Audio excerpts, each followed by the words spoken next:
বিসমিল্লাহির রহমানির রহিম। ইন্নাল হামদুলিল্লাহি ওয়াসসালাতু ওয়াসসালামু আলা রাসূলিল্লাহি ওয়া আলা আলিহি ওয়া সাহবিহি ওয়া সাল্লামা তাসলিমান কাসীরান মাজিদান ইলা ইয়াউমিদ্দিন, আম্মা বাদ। আসসালামু আলাইকুম ওয়া রাহমাতুল্লাহি ওয়া বারাকাতুহু।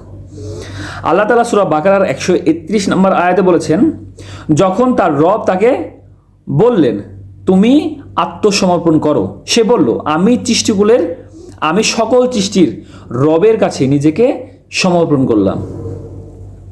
আচ্ছা, আল্লাহ তাআলা সূরা বাকারার 132 নম্বর আয়াতে বলতেছেন, আর এরই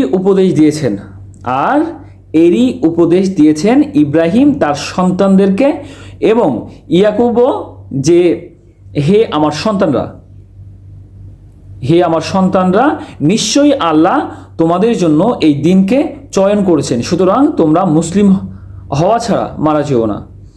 আল্লাহ তাআলা কোরআনের মধ্যে সূরা বাকারার 132 নম্বর আয়াতে বলতেছেন যে, আর এটারই উপদেশ ইব্রাহিম আলাইহিসসালাম ইব্রাহিম তার সন্তানদেরকে দিয়েছেন এবং ইয়াকুবও তার সন্তানদেরকে এই উপদেশ দিয়েছেন যে নিশ্চয়ই আল্লাহ তোমাদের জন্য এই দিনকে চয়ন করেছেন, সুতরাং তোমরা মুসলিম হওয়া ছাড়া মারা যেও না।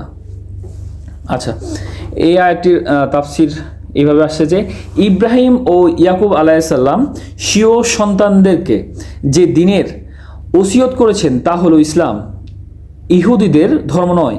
আর এই কথাটা এখানে যে রূপ পরিষ্কার করে বলে দেওয়া হয়েছে, অনুরূপ কোরআনের অন্য স্থানেও তার আলোচনা আসবে।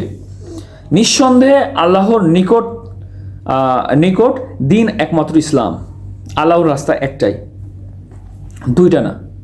সবাইকে বোঝার মতো তৌফিক দান করুক এবং আল্লাহ রাসূলের মাধ্যমে যা পাঠিয়েছে তা গ্রহণ করায় এবং তার উপরে আমল করার তৌফিক দান করুক। সবাইকে 5 ওয়াক্ত নামাজ পড়ার তৌফিক দান করুক। সবাই 5 ওয়াক্ত নামাজ পড়বেন। সবাইকে দাওয়াত রইল। আল্লাহ হাফেজ।